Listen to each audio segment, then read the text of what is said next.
சீனாவின் பெஞ்சாங் பகுதியில் உள்ள 650 ஆண்டு கால பழமையான ட்ரம் கோபுரம் சரிந்து விழுந்தது. இந்த கோபுரம் மிங் பேரரச காலத்தில் 1375 ஆண்டு கட்டப்பட்டது. பிறகு 1995 ஆண்டு புதுப்பிக்கப்பட்டது.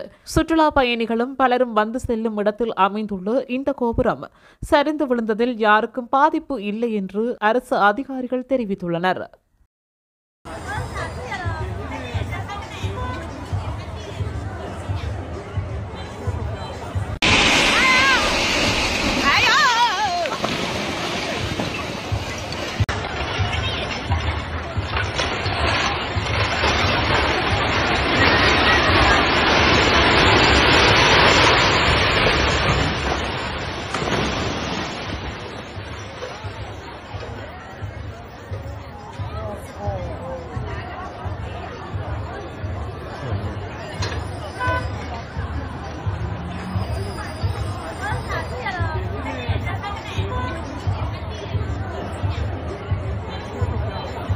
இதுபோன்ற செய்திகளை உடனுக்குடன் அறிந்து கொள்ள தமிழ் பிளஸ் யூடியூப் சேனலை மறக்காம சப்ஸ்கிரைப் பண்ணுங்க, கமெண்ட் பண்ணுங்க, ஷேர் பண்ணுங்க.